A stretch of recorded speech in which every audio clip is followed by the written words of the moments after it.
ഇന്ന് തന്നെ അയച്ചേക്കണം. ആ നാളെ എങ്കിലും കിട്ടണം. ഓണമൊക്കെ കഴിഞ്ഞ്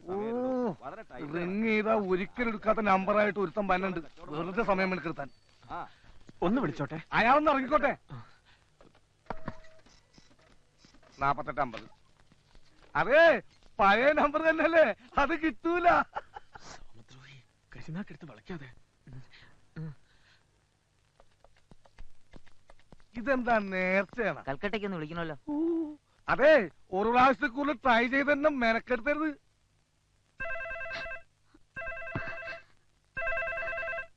ഹലോ ഹലോ ഹലോ, ഞാനാ.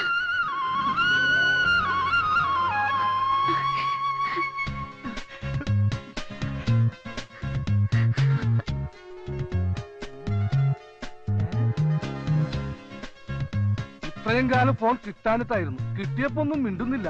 എന്തേ ഇത്? ഹലോ, എന്താ എന്നെ പിന്നെ വിളിക്കാഞ്ഞത്? വിളിക്കണുണ്ടായിരുന്നു, കിട്ടണ മുഴുവൻ റോങ് നമ്പറാ. ഞാനിപ്പോ നാട്ടിൽ ഈ ഫോൺ ഒന്ന് കിട്ടാൻ വേണ്ടി ദിവസം പ്രാർത്ഥിക്കുന്നുണ്ടായിരുന്നു. ഞാനും. ദൈവം നമ്മുടെ കൂടെ ഉണ്ട്. അതുകൊണ്ടാണല്ലോ ഇപ്പോഴെങ്കിലും ഒന്ന് കിട്ടിയത്. ഞാൻ വലിയ ടെൻഷനിലായിരുന്നു. അതിനേക്കാൾ വലിയ ടെൻഷനില്ല ഞാൻ. എന്റെ കല്യാണം നിശ്ചയിച്ചിരിക്കുക. എന്നെ കൊണ്ടുപോവോ? ഞാൻ വിളിച്ച വരുമോ? എവിടെ വേണേലും വരാം. എന്നാ ഞാൻ ബാംഗ്ലൂർക്ക് വരട്ടെ? അത് വേണ്ട, ഞാൻ ഇന്ന് നാട്ടിൽ പോവാ. എന്നാ ഞാൻ വീട്ടിലേക്ക് വരാം. വീട് എവിടാന്ന് പറഞ്ഞാ മതി. വേണ്ട, എന്റെ അമ്മമാര് ഭയങ്കര പ്രശ്നക്കാരാ. അനിയൻകുട്ടി പറ, ഞാൻ എവിടെ വരണ്ടേ? എന്റെ വീട്ടിൽ നിന്ന് കുറെ ദൂരമുണ്ട് ഒരുവാതിൽ കോട്ടയ്ക്ക്. സാരില്ല, ഞാൻ എങ്ങനെയെങ്കിലും എത്താം. എപ്പോഴാ വരണ്ടേ? 27-ാം തീയതി രാവിലെ 8 മണിക്ക് വന്നാ മതി. 27-ാം തീയതിയോ? എന്താ ഒന്നും പറയാത്തത്? ഞാൻ കാത്തു നിൽക്കും. അനിയൻകുട്ടി, വീട്ടുകാർക്ക് മുഴുവൻ അപമാനം വരുത്തി വെച്ചിട്ടാ ഞാൻ ഓടിപ്പോരുന്നത്. വരാതിരിക്കോ?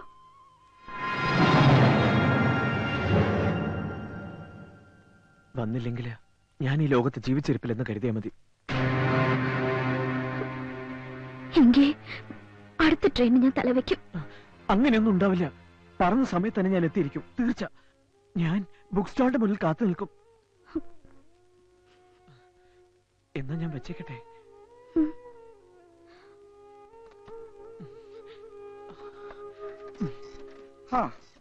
കൽക്കട്ട കൽക്കട്ട. ഇത്രയും നാള് വിളിച്ചിട്ട് കിട്ടാത്തതിലുള്ള നഷ്ടമൊക്കെ നികത്തി തന്നെ നന്ദി. ഇതാ ബില്ല്, 740 രൂപ. ഇന്നാ 800 രൂപയുണ്ട്, ബാക്കി താമസം. എന്തൊരു തങ്കപ്പെട്ട മനുഷ്യൻ. ഞാൻ തെറ്റിദ്ധരിച്ച് ഇടക്കിടക്ക് വരണേ. എന്നാ ഞാൻ പോട്ടെ, വേഗം കൊടുക്ക്. അതെ, നമുക്ക് ഈ ബസ് വേണ്ട. അതിന് പകരം 10 അംബാസഡർ കാർ ആയിക്കോട്ടെ. പിന്നെ ചെക്കനും പെണ്ണിനും ഇരിക്കാൻ ഒരു CN. ഈ കാറുകൾ ഇങ്ങനെ നിരനിരയായി നമ്മുടെ പച്ചപ്പട്ട് വിരിച്ച ഗ്രാമത്തിലൂടെ പോകുന്നത് ഒന്ന് സങ്കല്പിച്ചു നോക്കിയേ. സങ്കല്പിച്ചു. സംഗതി നല്ല സുഖമുണ്ട്. എടാ ചെറുക്കാ, നീ എന്നെ കുളിപ്പിച്ച് കരുതുന്ന ലക്ഷണമാണല്ലോ. അച്ഛാ, ഈ കല്യാണം ജീവിതത്തിൽ ഒരിക്കലേ ഉള്ളൂ. അവിടെ പണം ഒരു പ്രശ്നമാക്കരുത്. മൊത്തം ബില്ലിംഗ് തന്നെ I will pay. എനിക്ക് ഒറ്റ ദുഃഖേ ഉള്ളൂ, ഈ കല്യാണം കാണാൻ എന്റെ ഡാഡി മമ്മി ഇവിടെ ഇല്ലല്ലോ. പാവങ്ങൾ. ഉടനെ ഒരു കമ്പി അടിച്ചാ വരുമോ? ബുദ്ധിമുട്ടാ. ആ കുഴപ്പമില്ല, അവരെ നമുക്ക് വീഡിയോ കാണിക്കാം. ആ പിന്നെ സദ്യക്ക് ബോളിയുണ്ട്.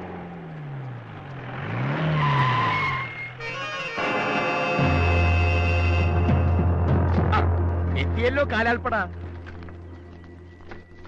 നമസ്കാരം. ആ ഉണ്ണിത്താന്റെ ആക്രമണം ഏത് നിമിഷത്തിലും ഉണ്ടാകാം. അതിലൊരു മുൻകരുതല. ഇവരെ ഷൊർണൂര് രാഷ്ട്രീയ ഗുണ്ടകളാ, ചോരകണ്ട അറപ്പ് മാറിയവർ. വിശ്വസിച്ചേൽപ്പിക്കാം.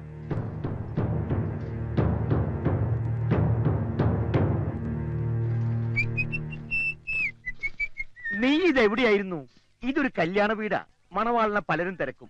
എനിക്ക് പകരല്ല ചെവിന് ഇവിടെ നിർത്തിയത്. എന്നാ ഒരു കാര്യം ചെയ്യാം, നാളെ നിനക്ക് പകരം ഇവനെ കൊണ്ട് കെട്ടിച്ചേക്കാം. അല്ല, നീ സത്യം പറഞ്ഞോടാ? ഇങ്ങൊന്നേ. എന്താണ്? ഒന്നും അറിഞ്ഞിട്ടില്ല, നീയായിട്ട് അറിയിക്കാതിരുന്നാ മതി. പിന്നെ എന്തിനാ എപ്പോഴെപ്പോഴും കൊള്ളിച്ചു പറയുന്നത്? എടാ, അത് നമ്മുടെ മനസ്സിൽ കള്ളത്തരമുള്ളതുകൊണ്ട് തോന്നണല്ലേ. ആട്ടെ, നീ ഇതുവരെ എവിടെയായിരുന്നു? എടാ, ഒരു ട്വിസ്റ്റ് ഉണ്ടേ. എന്താ, ടിക്കറ്റ് കിട്ടിയില്ലേ? ഒന്നല്ല 2 എണ്ണം. ഓക്കെ, എന്തിനിപ്പോ 2 എണ്ണം? ഞാൻ ഒറ്റക്കല്ലല്ലോ പോന്നത്, അവളും ഇല്ലേ? ഏതാ അവള്? മേരി മൊഹബത്ത്, ബാംഗ്ലൂർ ലड़की.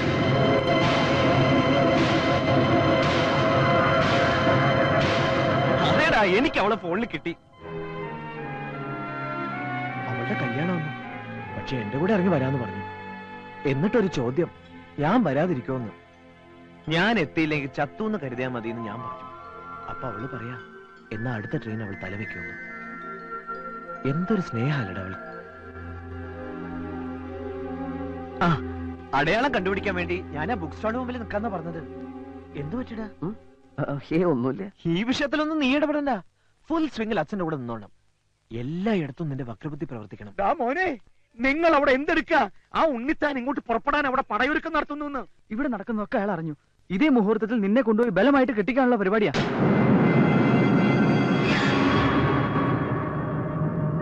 എങ്ങനെയെങ്കിലും അത് തടയണം. എന്തായാലും ഈ മുറ്റത്തൊരു ചോരപ്പുഴ ഒഴുക്കണ്ട. അതിനു മുമ്പ് ശത്രുപാളയത്തിൽ നമ്മുടെ രാഷ്ട്രീയ പടത്തട്ടെ. എടോ, ആ ഉണ്ണിത്താനടക്കം എല്ലാവരും ഇന്ന് തന്നെ ആസ്പത്രിയിൽ എത്തിയിരിക്കണം. ചുരുങ്ങി ഇത് 1 മാസം കഴിഞ്ഞിട്ട് അവർ ഇറങ്ങാവൂ. നിക്ക, വെട്ടും കൊലയും ബുദ്ധിയല്ല. ഈ കാരണം കൊണ്ട് നാളെ നിങ്ങൾ എല്ലാവരും ജയിലിൽ കിടന്ന് അഴിയണേണ്ടി വരും. ഇത് എനിക്ക് വിട്ടാ, ഞാൻ സോൾവ് ചെയ്തോളാം. ഒറ്റയ്ക്ക് എന്നും ഞാൻ ഒറ്റയ്ക്കല്ലുള്ളൂ, അത് മതി. മോനെ, നല്ല സൈസൊത്ത 10-20 അവിടെ കാണും. അവര് നിന്നെ നിരത്തും. കപ്പല് മറിക്കാൻ കൊഞ്ചുപൊടി മതിയെന്നല്ലേ കണക്ക്. അവരെ നേരിടാൻ എനിക്ക് ബുദ്ധിമതി, ശക്തി വേണ്ട. ബുദ്ധി നിങ്ങൾക്ക് കുറവാണെന്നറിയാം. എന്നാര് പറഞ്ഞു? അതുകൊണ്ടാണല്ലോ ഈ പണിക്ക് വന്നത്. എല്ലാം വിശദമായിട്ട് പറഞ്ഞു മനസ്സിലാക്കടാ. നമ്മളിപ്പോ പോണത് കുറുപ്പിന്റെ വീട്ടിലേക്കാണ്. അവിടെ ചെന്ന് നമ്മൾ അടി തുടങ്ങുമ്പം എതിർ ടീമിലെ 3-4 എണ്ണം വെറുതെ വായും പൊളിച്ചു നിൽക്കണം. നമ്മളെ മുതലാളിയുടെ മേക്കിട്ട് കയറാൻ ചെല്ലും. മുതലാളിയുടെ എല്ല് പറപടാന്ന് ഓടിയനെ കാണാൻ എനിക്ക് വയ്യ. അതുകൊണ്ട് മുതലാളിയുടെ സംരക്ഷണ ചുമതല നിനക്കായിരിക്കും. എന്റെ ബോഡിയുടെ ചുമതല നിനക്ക്. ചെക്കനെ പൊക്കേണ്ട ചുമതല നിനക്ക്. എനിക്കാരാ ചെക്കൻ അറിയില്ല. കണ്ടാ കൊള്ളാൻ തരത്തിലെ പിടിടാ. എനിക്ക് അവരെ തന്നെ വേണം. കൂട്ടത്തിൽ നല്ല പെങ്കൊച്ചുങ്ങളുണ്ടെങ്കിൽ വിടണ്ട. ഞാൻ കെട്ടിയിട്ടില്ല. നിന്നെ ഞാൻ കെട്ടിക്കെട്ടിക്കും. ഓ ആ, എന്നാ പുറപ്പെടാം. ഓ ആ,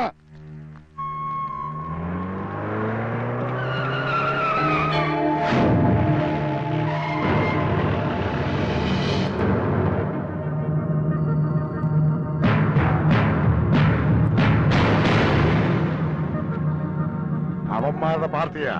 അത് ഇവിടുന്ന് തുടങ്ങിക്കോ. എന്താണ് പറഞ്ഞത് കേട്ടില്ലേ? ഞങ്ങളുടെ കൈ വീണാൽ ഇവൻ ചത്തുപോകും. വെറുഞ്ഞരമ്പ്. ഇവൻ ഞങ്ങൾക്കൊരല്ല. ഇവനെ പോലെ കുറെ എണ്ണ അവിടെ കാണൂ. അപ്പൊ നിങ്ങൾ തല്ലില്ലേ? അവൻ എന്റെ അടുത്തേക്ക് വരുന്നു. അടിയടാ. വേണ്ട. എന്താടാ തിന്നത്? വേണ്ടാന്ന് പറഞ്ഞു. ഞാൻ നിങ്ങളുടെ ശത്രുവായിട്ടല്ല വന്നത്. പിന്നെ മിത്രമായിട്ടാണോ? അതെ. നിങ്ങളിപ്പോ അങ്ങോട്ട് ചെല്ലുന്നത് ബുദ്ധിയല്ല. ഇവന്മാരെക്കാളും നല്ല തന്റെടവും തടിമെടുക്കുമുള്ള ഷൊർണൂർ ഗുണ്ടകൾ അവിടെയുണ്ട്. ഈ ഓച്ചറ പ്രദേശത്തിന്റെ കയ്യിൽ അവര് ഭസ്മം. അതൊക്കെ വെറും തോന്നല. അവന്മാരുടെ കയ്യിൽ എങ്ങാനും ഇതുങ്ങളെ കിട്ടിയ അടിച്ചൊതുക്കി മടക്കി എടുത്ത് ആശുപത്രിയിൽ എത്തിക്കും. എന്നിട്ട് അവർ മനസ്സമാധാനത്തോടെ നാളെ കെട്ടെടുത്തും ചെയ്യും. ദേ, എന്നെ നിങ്ങൾക്ക് വിശ്വസിക്കാം. ഞാൻ കൊച്ചുറുപ്പിനെ ഇവിടെ എത്തിക്കാം.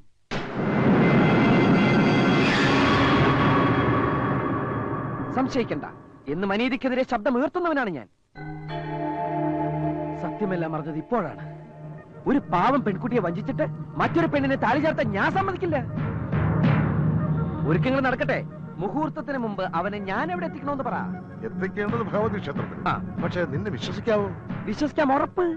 നീ ഇതുവരെ നിന്റെ ഉറ്റ സുഹൃത്തിനോട് കാണിച്ച അതേ സ്നേഹവും ആത്മാർത്ഥതയും നാളെ എന്നോടും കാണിക്കില്ല എന്നെന്താ ഉറപ്പ്? മനസ്സിലായില്ല. നീ എന്നെ വലിപ്പിക്കില്ല എന്നെന്താ ഉറപ്പ്? ഞാൻ വലിപ്പിക്കില്ല. അത് നിങ്ങൾക്ക് എങ്ങനെ അറിയാം? വലിപ്പീര് കേസുകളെ കണ്ടാൽ ഇവന്മാർക്കറിയാം. മണ്ഡപത്തിന്റെ പുറകെ വെള്ളം വിരിച്ചതാരാ? അത് അത്രയും ചുളുക്ക. ഞാൻ വൃത്തിയായിട്ട് കെട്ടുകയാണല്ലോ. നീ വല്ലതും ചെയ്യടാ. ഞാനൊന്നും ചെയ്തില്ല. വാല ഓടിച്ചോണ്ടിരിക്കാതെ പെട്ടെന്നാവട്ടെ. 4 മണിയാകുമ്പോഴേക്കും ആൾക്കാർ വരാൻ തുടങ്ങുമെന്നാ പറഞ്ഞത്. ആന്റി അറിഞ്ഞതെല്ലാം ശരിയായിക്കൊള്ളണമെന്നില്ല. ചിലപ്പോ ഒരു സംശയം മാത്രം ആയിക്കൂടെ. വ്യക്തമായി അറിഞ്ഞാൽ മാത്രമേ ആന്റി ഒരു കാര്യം പറയൂ. സുധയ്ക്ക് ആ പയ്യനെ കുറിച്ച് വല്ല വിവരം കിട്ടിയിട്ടുണ്ടോ? അതൊന്നും ആന്റിക്ക് അറിയാൻ വയ്യ. പക്ഷേ എനിക്കൊരാളെ സംശയമുണ്ട്. അന്ന് പപ്പിയെ കാണണമെന്നും പറഞ്ഞ് ഇവിടെ അടുത്ത് വന്നില്ലേ? സംശയിക്കണ്ട, അവൻ തന്നെയാ. ആ മുഖം എനിക്ക് നല്ല ഓർമ്മയുണ്ട്. വലിയ വിളക്ക് ഒരെണ്ണമുണ്ട്. സാധാരണ ചെറുത് 5 എണ്ണവും വെക്കാറുണ്ട്, 2 എണ്ണവും വെക്കാറുണ്ട്. എത്രയാണെന്ന് വെച്ചാൽ എന്തെങ്കിലും ചെയ്യടോ. 2 എണ്ണം മതി. കുടുംബത്തിന് മാനക്കേടുണ്ടാക്കാനാ ഭാവമെങ്കില് കൊന്നുകളയും ഞാൻ അവളെ. എടുത്തിയാടിയ പരിസരം അറിയും. ഇത് വളരെ ഗൗരവേറിയ വിഷയമാണ്.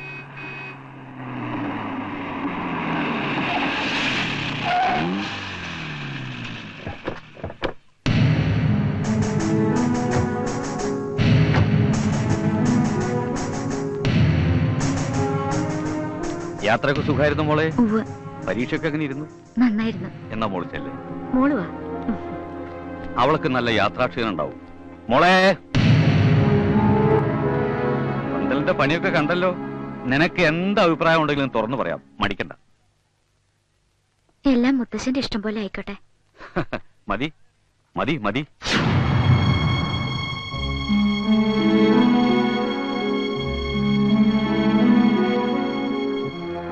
എല്ലാം നമ്മൾ അറിഞ്ഞു, അവൾക്ക് ഇതുവരെ അറിയില്ല. ആ സംസാരം മുഖഭാവം ശ്രദ്ധിച്ചോ? അവളെല്ലാം തീരുമാനിച്ചു ഉറപ്പിച്ചു കഴിഞ്ഞ പോലെയുണ്ട്. ഏത് ട്രെയിനാന്നാ പറഞ്ഞത്? 8 മണിക്കെന്നാ പറഞ്ഞത്. ബാംഗ്ലൂർ വണ്ടിക്കായിരിക്കും. മുഹൂർത്തം 10-നും 10:30 ഇടയിൽ സമയമുണ്ട്. എന്തായാലും അവൾക്ക് പോവാനുള്ള സൗകര്യം ഏർപ്പാടാക്കി കൊടുക്കുക. അവൾ അറിയാതെ തന്നെ. അച്ഛനിത് എന്തിനുള്ള പുറപ്പാടാ? പിന്നെ ഞാൻ എന്താ ചെയ്യേണ്ടത്? അവളെ തല്ലി ചായച്ച് പൂട്ടിയിടണോ? മുഹൂർത്തത്തിന് പന്തലിലേക്ക് ഇറക്കി കൊണ്ടുവരുമ്പോ എനിക്ക് ഈ കല്യാണം വേണ്ടെന്ന് അവള് വിളിച്ചു പറഞ്ഞ അതോടെ വടക്കെടുത്തവരുടെ മാനം പോയില്ലടാ. നാളെ അവൾ ഒളിച്ചോടിയ പിന്നെ നമുക്ക് അഭിമാന. അവള് രാവിലെ സ്റ്റേഷനിലെത്തട്ടെ, അവനെയും കാത്തു നിൽക്കട്ടെ. പക്ഷേ അവിടെ അവൻ ഉണ്ടാവരുത്. മനസ്സിലായോ?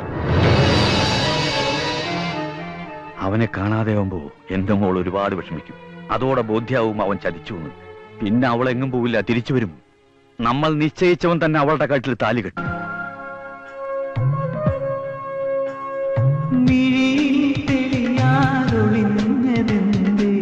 മിഥുന നിശാദരബിംബം ഒരു ഹംസഗാനമകലേ ചെവിയോർക്കുമിന്ദ്രലരികേ കാർമുകിൽ തുമ്പിനിൻ അരികിൽ വരും കളഭനിലാവിൽ കതിർമഴ പൊഴിയും പ്രണയ സൗഗന്ധികങ്ങൾ ഇതൾ വിരിഞ്ഞ കാലം. എന്താ നിൽക്കുന്നത്? അപ്പുറത്ത് ഇരിക്കൂ. ചേച്ചി അവർക്ക് കഴിക്കാൻ. അതൊക്കെ ഞാൻ നോക്കണം. ആ ശരി ശരി. കവിതേ, നിനക്ക് എവിടുന്ന് കിട്ടിയടി ഇത്ര ധൈര്യം? ഒരാളെ സ്നേഹിക്കുമ്പോഴേ നിനക്കത് മനസ്സിലാവൂ.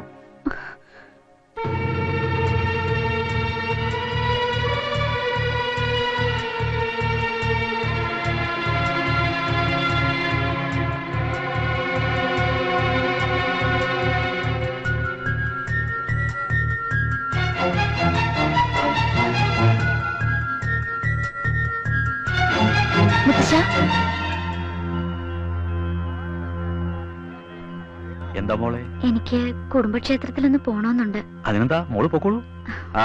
കൂട്ടിന് ആരെങ്കിലും വേണോ? ശാരദേ, അല്ലെങ്കിൽ വേണ്ട. ഒറ്റയ്ക്കാവുമ്പോ ഉള്ളു തുറന്ന് പ്രാർത്ഥിക്കാം, അനുഗ്രഹം മേടിക്കാം. മോള് ചെല്ല്. ഇതൊക്കെ മണ്ഡപത്തിലേക്ക് കേറുമ്പോ പോരെ, മോള് ചെല്ലൂ.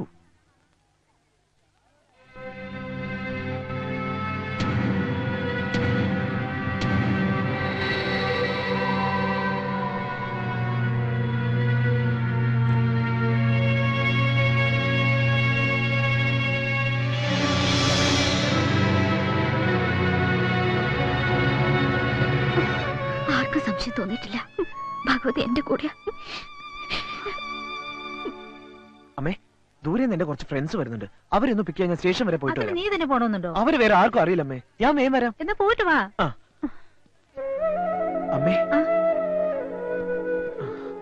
സ്റ്റേഷനിൽ പോകുന്നതിന് എന്തിനാണ് അനുഗ്രഹം?